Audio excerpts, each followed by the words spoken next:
Sindrom darah kental adalah serangkaian gejala yang muncul karena kekentalan darah berlebihan.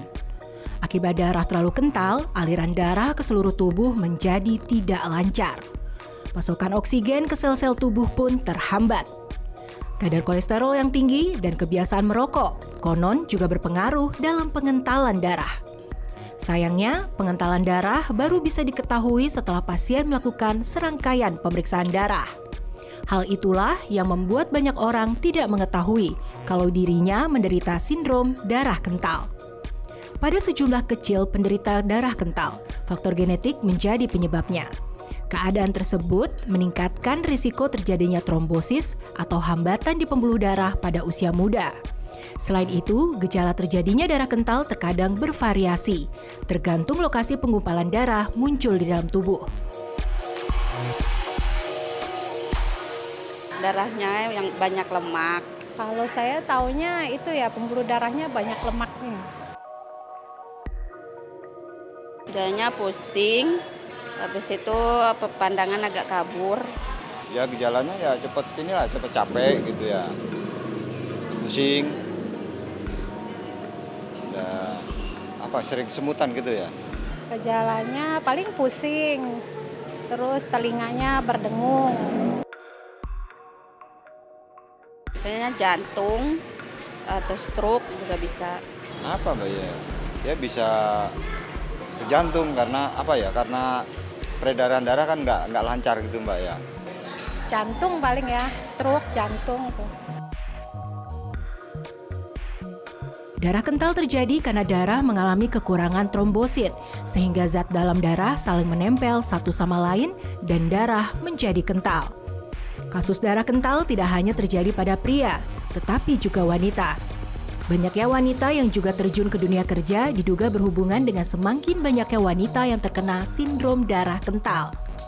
Dalam tingkat yang serius, gumpalan atau pembekuan darah bisa membatasi kemampuan darah mengaliri organ-organ vital. Bila sudah demikian keadaannya, maka komplikasi lain yang lebih parah bisa terjadi, seperti stroke, serangan jantung, hingga kerusakan serius pada organ lainnya, seperti ginjal dan paru-paru. Lantas, bagaimana caranya agar kita dapat terhindar dari sindrom darah kental? Ikuti pembahasannya dalam Ayo Hidup Sehat berikut ini.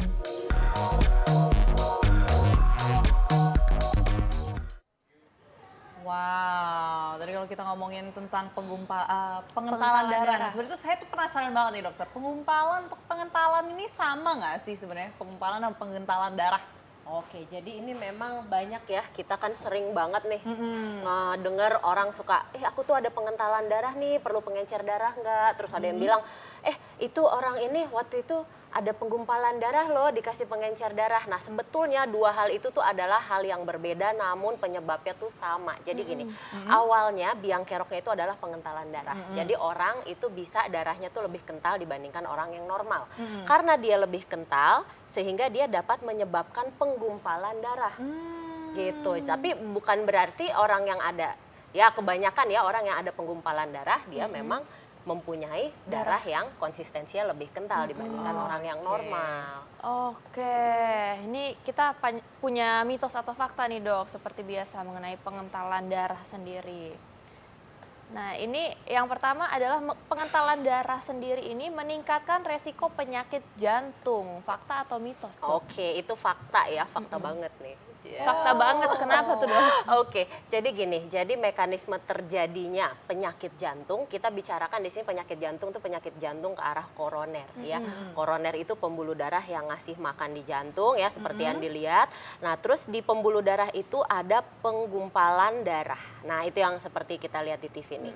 Nah terus penggumpalan darah ini disebabkan pertama karena darah itu lebih kental dibandingkan yang normal, itu yang pertama.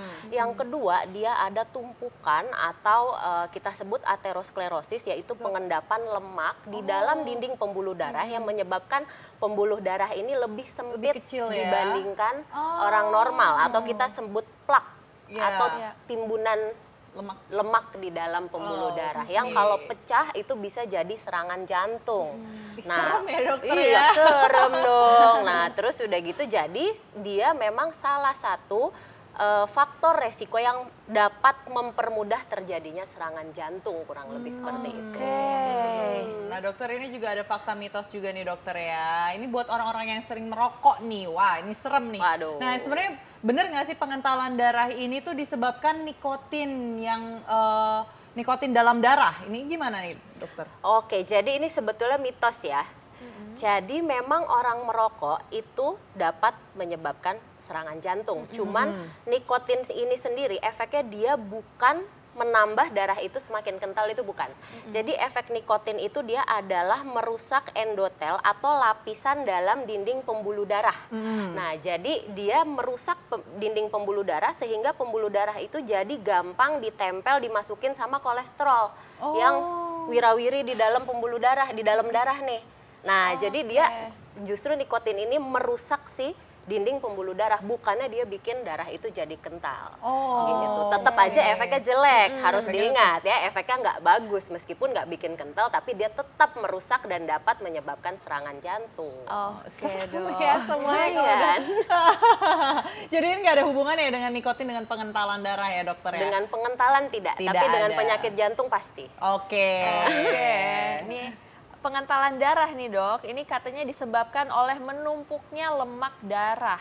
Fakta atau mitos dok? Oke, jadi gini, kalau kita bisa bilang fakta ya, tapi untuk menumpuk jadi gini, kalau untuk kadar darah yang kental itu adalah banyaknya lemak yang beredar di dalam darah. Semakin lemaknya itu banyak, dia semakin kental, kurang lebih gitu. Jadi kadar LDL atau kolesterol jahat yang jelek ya, kolesterol jahat yang tinggi di dalam darah itu akan menyebabkan darah itu semakin kental. Tapi kalau dibilang dia menyebabkan penumpukan, penggumpalan, ya itu beda lagi. Tadi itu kalau misal penggumpalan itu dia si lemak ini dia menempel di pembuluh darah yang dindingnya udah rusak, dia masuk ke dalam menyebabkan aterosklerosis atau penumpukan lemak di dalam dinding pembuluh darah yang ujung-ujungnya resikonya serangan jantung juga. Gitu. Waduh. Jadi ini memang menyeramkan sekali ya Betul, dok ya. jadi memang kolesterol tinggi memang betul dia fakta dia akan menyebabkan darah lebih kental. Gitu. Nah dokter, ini juga ada yang beredar nih dokter, katanya dengan pengentalan darah ini menyebabkan hipertensi. Nah, ini fakta atau mitos sih dokter? Menyebabkan hipertensi itu mitos ya. Jadi memang kalau misalnya kita punya darah lebih kental dibandingkan orang yang normal ya, dia nggak akan bikin jadi hipertensi sih enggak. Cuman sekali lagi hipertensi itu adalah salah satu faktor resiko untuk terjadi penyakit jantung koroner. Kenapa? Karena semakin tensi kita tinggi, semakin aliran darah itu tuh cepat dan pembuluh darah itu stiff atau kaku. Nah, pembuluh darah itu kaku nih. Nah, sehingga menyebabkan apabila darah kita kental, semakin dia merusak dinding pembuluh darah. Kembali lagi mekanismenya ke perusakan dinding pembuluh darah oleh darah tinggi itu. Sehingga menyebabkan apabila darah kita kental, kolesterol yang ada di dalam darah itu gampang nempel di dinding pembuluh darah itu, menyebabkan sekali lagi serangan jantung atau penumpukan lemak di dinding pembuluh darah. Mekanismenya sebetulnya itu aja sih. Nah ini untuk perempuan nih dok, ini katanya pengentalan darah sendiri masyarakat percaya bahwa banyak diderita oleh perempuan hamil. Ini fakta atau mitos? Oke, itu mitos. Ya, justru mitos kan ya. Kebalikannya. Justru kebalikannya. Ya, jadi gini, kalau misalnya orang hamil ya, kadar air di dalam tubuh itu akan naik ya, akan meningkat kurang lebih 1 sampai 2 liter yang bersirkulasi di dalam tubuh. Secara otomatis orang hamil darahnya akan lebih encer dibandingkan orang yang tidak hamil. Nah, kecuali si orang hamil ini punya penyakit kita sebutnya trombofilia atau memang dia mempunyai kadar kekentalan darah yang tinggi. Biasanya pada kehamilan pun dia akan tetap tinggi. Nah, untuk itu apabila orang hamil yang mempunyai kadar kekentalan darah yang tinggi itu harus hati-hati. Kenapa? Karena mudah terjadi bekuan darah yang tadi seperti kita jelaskan. Nah, bekuan darah ini kalau misalnya namanya lagi hamil ya, banyak duduk, bengkak segala macam. Nah, itu bisa terjadi bekuan darah di mana-mana, kurang lebih gitu. Jadi kalau misalnya hamil harus tetap aktif nih ya dok? Harus tetap aktif, udah pasti. Terus jangan lupa juga kalau misalnya ya sebaiknya sih bolehlah dicek untuk kadar kekentalan darah. Biasanya sih kita bisa melihat dari darah rutin untuk lihat apakah trombositnya terlalu tinggi yang menyebabkan itu, kira-kira kita bisa berspekulasi ini darahnya agak lebih kental. Lalu kita juga ada pemeriksaan untuk kadar kekentalan darah sendiri. Oke. Nah ini ngomong-ngomong soal hamil nih dok, ini ada beberapa selebriti nih yang ternyata mengalami pengentalan darah pada saat lagi hamil. Coba kita lihat tayangannya berikut ini.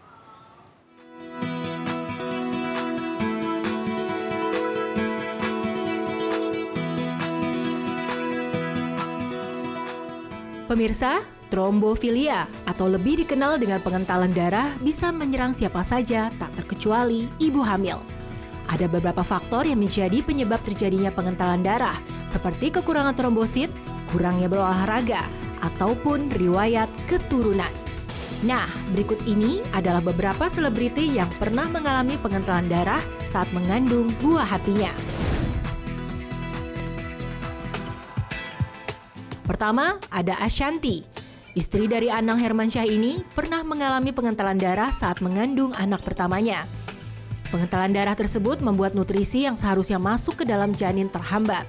Sebelumnya, pelantun lagu Kesakitanku ini ternyata pernah mengalami keguguran hingga 3 kali karena pengentalan darah. Diduga sang artis memang memiliki riwayat pengentalan darah akibat faktor genetik atau turunan.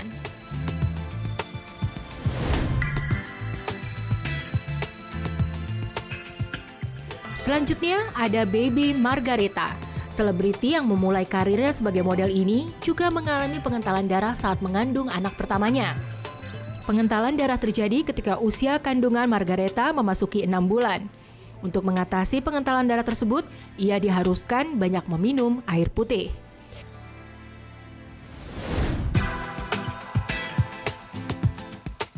Dan yang terakhir ada April Yasmin. Istri Ustaz Solmed ini mengalami pengentalan darah di saat kehamilan anak keduanya. Proses kehamilannya yang dilakukan melalui proses bayi tabung ini mengharuskan April untuk menerima suntikan obat pengencer darah setiap hari agar nutrisi untuk sang buah hati tidak tersumbat. Ia juga mengaku bahwa pengentalan darah yang dialaminya adalah karena kurang berolahraga.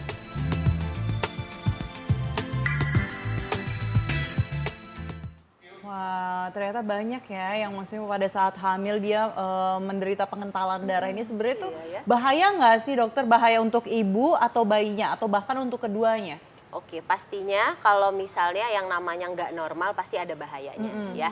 Jadi kalau misalnya orang hamil nih, kita kan hamil kan kebanyakan orang males ya ngapa-ngapain ya, suka duduk aja lah. Nah apalagi kalau misalnya punya kekentalan darah yang tinggi, kalau misalnya kita lagi duduk gini, biasanya kalau hamil tuh suka bengkak, bener ya? Betul, nah kenapa bengkak? Karena aliran darah balik yang dari kaki menuju ke jantung itu kan kehimpit sama kaki sama kursi nih. Nah kalau kekentalan darahnya tinggi, kadang-kadang suka terjadi bekuan darah atau tumpukan darah di paha, di belakang paha, di pembuluh darah yang di dengkul atau di paha belakang. Itu paling sering terjadi. Jadi harus hati-hati. Kalau misalnya memang kadar kekentalan darahnya sangat tinggi, sebaiknya memang konsumsi obat pengencer darah. Cuman nggak boleh asal-asalan, tetap harus dikontrol, dikonsultasikan dengan dokter karena kan dosisnya juga nggak sembarangan obat pengencer darah. Gitu. Apalagi kan kalau mau melahirkan kan, kalau mau melahirkan kan secara otomatis obat pengencer darah kita nggak bisa berikan dong. Nanti kan perdarahannya banyak sekali. Nah itu harus dikonsultasikan kalau sudah ke trimester ketiga gitu. Paling penting itu. Ini menarik nih untuk soal pengentalan darah nih. Kita akan bahas lagi ya dok, lebih banyak lagi. Jangan kemana-mana, saat lagi tetap di Ayo Hidup Sehat.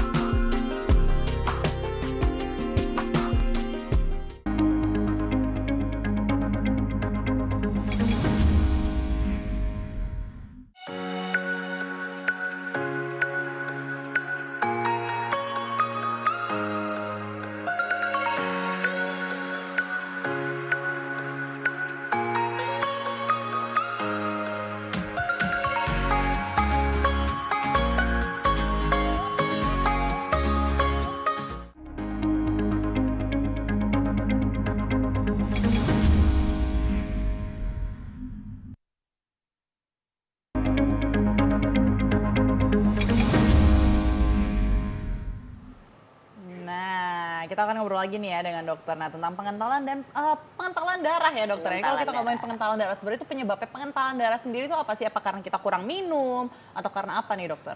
Oke, jadi pengentalan darah sendiri itu pertama betul ya yang dikatakan Mbak Dita ya.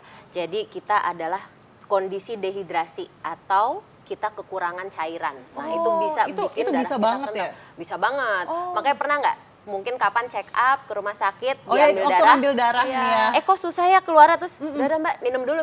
Pernah nggak? Pernah. Pernah ya. Nah, itu memang kenapa? Karena kalau kondisi dehidrasi secara otomatis darah kita akan jadi lebih kental. Karena kan gini, mekanismenya kita minum ya, itu kan akan diserap oleh usus ya, oleh usus dan dia akan masuk ke pembuluh darah. Nah, dia akan menjadi darah nih. Nah, jadi semakin kita banyak minum, darah kita akan semakin encer. Tapi ya minumnya juga sesuai porsi, jangan digelonggong, Jangan ya digelonggong kan? ya, Jangan dokter minum ya. 5 liter. Buset, Oke. ya kan?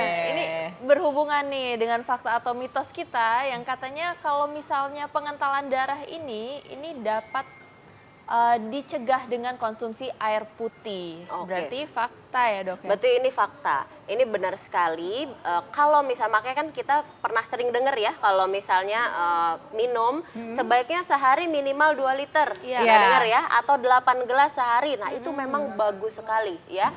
Paling bagus itu ya sekitar 2, tergantung berat badan sebetulnya. Nah jadi kita untuk konsumsi air yang paling bagus sekitar 40 cc per kilogram berat badan. Misalnya beratnya 50 kilo ya, kurang lebih 40 kali 50, 2000, sekitar 2 liter sehari, kurang lebih segitu. Kurang lebih segitu Tapi ya. ada tapinya nih. Tapi?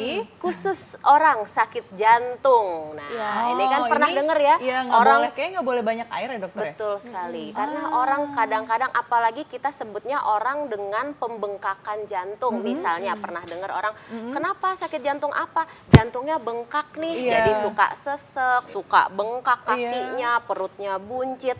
Nah itu harus hati-hati, nggak boleh banyak minum. Oh, itu malah kebalikannya ya dokter Malah ya? kebalikannya. Jadi tetap aja untuk konsumsi air ya sesimpel itu nih. Iya. Kadang-kadang kalau misalnya memang punya faktor resiko atau penyakit lain, sebaiknya tetap harus kita bicarakan lah dengan Oke dokter, kalau misalnya ngomongin air nih dokter, airnya itu masuk air putih aja atau air teh kah boleh atau yang sudah jus kah? Itu gimana nih? Atau campuran untuk khusus air putih aja? Oke, jadi memang total cairan per 24 jam itu termasuk dari semuanya. Oh dari semuanya Mau dari ya? air teh. sop kek, mau dari air teh, air jus, air yang ada di makanan sehari-hari itu udah termasuk Itu udah di termasuk ya. jumlah total cairan yang kita konsumsi. Cuman yang paling bagus ya tentu saja air putih ya. Kita bicarakan air putih ini ya minimal kalau bisa diminum 2 liter lah sehari gitu. Paling kan kita makan sup berapa banyak sih?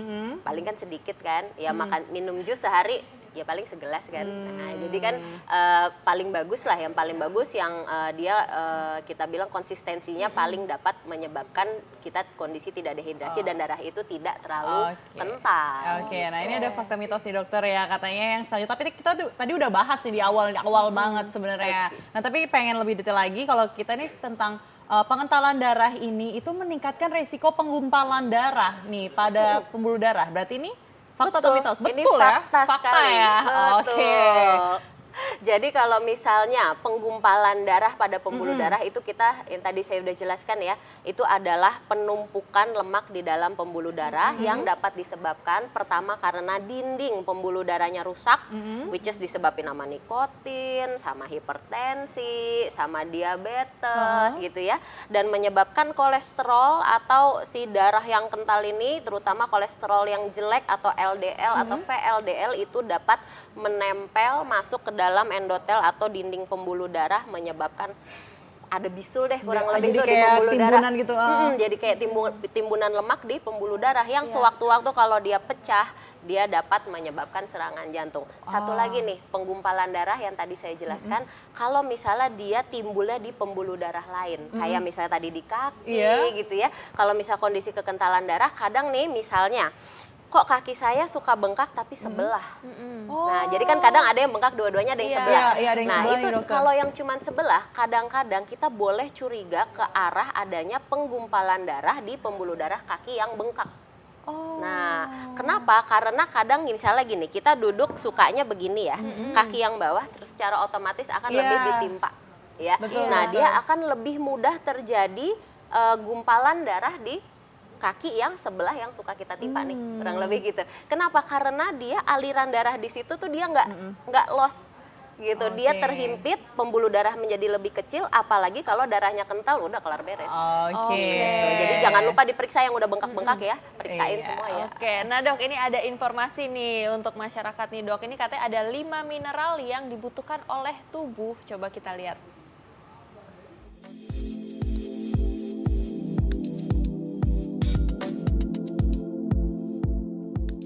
Pemirsa, ternyata bukan hanya vitamin saja yang penting bagi tubuh kita. Mineral juga merupakan nutrisi yang penting bagi tubuh. Mineral berperan penting dalam proses pembentukan energi dan metabolisme tubuh. Nah, pemirsa, berikut ini adalah beberapa mineral yang penting bagi tubuh, hasil rangkuman tim Ayo Hidup Sehat.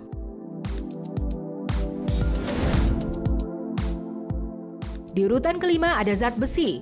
Mineral ini berguna untuk mengantarkan oksigen ke dalam darah serta memperkuat imunitas tubuh. Nah, pemirsa, jika Anda kekurangan zat besi dalam tubuh, Anda akan mengalami anemia, lemah, dan lesu. Namun, Anda jangan khawatir. Mineral ini dapat dengan mudah ditemukan dari bahan makanan seperti sayuran hijau, kerang, hingga kacang-kacangan.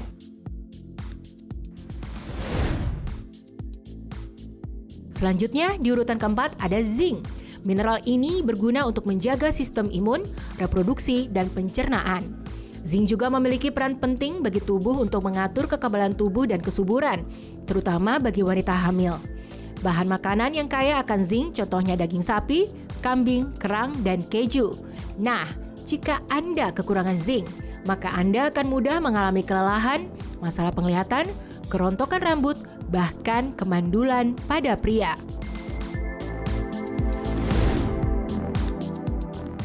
Di urutan ketiga ada fosfor. Makromineral ini sangat penting bagi tubuh. Fosfor berkontribusi untuk kesehatan gigi dan tulang. Selain itu, mineral ini juga bekerja sama dengan vitamin B kompleks untuk mengubah makanan yang telah dikonsumsi menjadi energi yang Anda butuhkan untuk beraktivitas. Fosfor bisa Anda temukan di bahan makanan seperti daging ayam, ikan, kentang, dan bawang putih.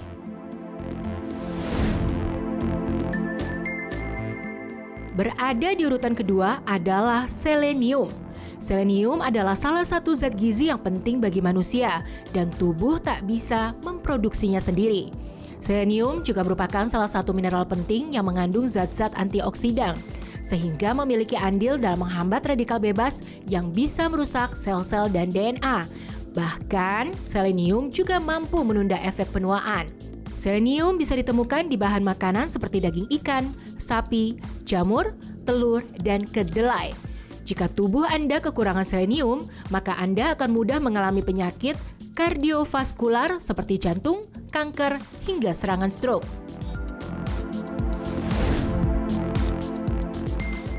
Di puncak daftar mineral yang berguna bagi tubuh ada kalsium. Nah, pemirsa, pasti Anda sudah tidak asing lagi kan dengan jenis mineral satu ini. Kalsium adalah mineral yang amat penting bagi manusia. Fungsi kalsium antara lain menjaga metabolisme tubuh, fungsi saraf, kerja jantung, dan pergerakan otot. Tapi, salah satu fungsi kalsium yang paling populer tentunya adalah menjaga kesehatan tulang. Pada umur 20 tahun, tubuh kita akan mulai mengalami kekurangan kalsium sebanyak 1% per tahun. Persentasenya akan terus bertambah seiring bertambahnya umur. Maka dari itu, mulailah rajin makan makanan yang mengandung tinggi kalsium, seperti kacang-kacangan, ikan sarden, jeruk, dan sayuran hijau, agar pasokan kalsium tubuh tetap terjaga.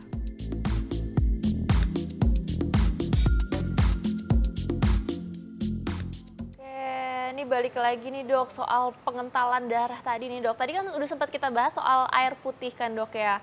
Tuh mungkin ada masyarakat pengen tahu juga nih Dok, yang lain, faktor-faktor lain yang bisa menyebabkan ke pengentalan darah sendiri, apa mungkin karena makanannya atau mungkin karena pola hidup, olahraga, seperti apa Dok? Oke, ini bagus banget nih pertanyaannya nih. Yang paling nomor satu itu adalah makanan, itu udah pasti ya. kenapa tadi kadar kolesterol yang tinggi ya itu dapat menyebabkan darah itu lebih kental. Itu udah nomor 1 nih. Jadi yang suka makan minyak-minyak ya, yang makan lemak-lemak, makan sop kaki tiap hari ya udah mulai sadar ya. Sop kaki, dokter. Itu enak loh. Ya cuman udah mulai sadar usia, sadar ya semua. Jadi memang makanan tuh udah paling nomor 1 yang mengandung banyak minyak, kolesterol itu coba dihindari. Yang kedua itu adalah lifestyle ya. Memang betul semakin orang itu jarang bergerak, semakin dia males, nggak pernah olahraga, semakin aliran darah itu tidak baik di tubuh ya. Kenapa? Karena kita harus memicu, kita harus olahraga baik untuk tubuh, baik untuk jantung ya. Kita selalu sarankan ke semua orang itu kita lakukan cardio exercise. Maksudnya apa sih? Olahraga yang dapat memicu jantung untuk bekerja lebih cepat. Intinya cardio exercise itu kayak gitu.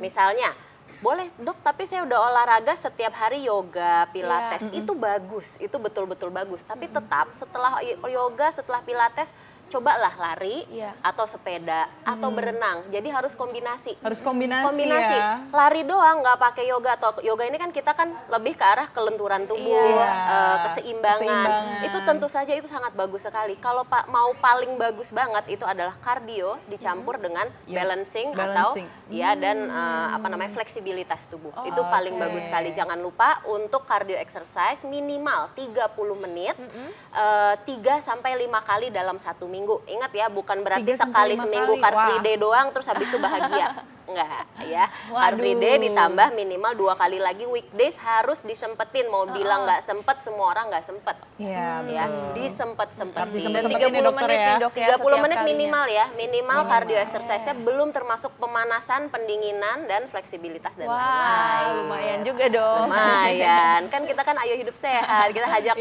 semua untuk hidup sehat. Oke dok, terima kasih banyak Oke, dokter. sama-sama. Semoga bermanfaat semua. Kita sudah hampir 60 menit nih menemani Anda dan sudah waktunya kami pamit undur diri. Jangan lupa saksikan terus Ayo Hidup Sehat setiap hari Senin sampai Jumat jam 1 sampai jam 2 siang live di TV One. Dan bagi yang belum menyaksikan gimana nih? Iya, kalau untuk bagi yang belum menyaksikan bisa langsung lihat di viva.co.id. Dan sekarang sudah waktunya saya Dita Pakrana. Saya Dr. Sheila Salsabila, Indonesia Ayo Hidup Sehat.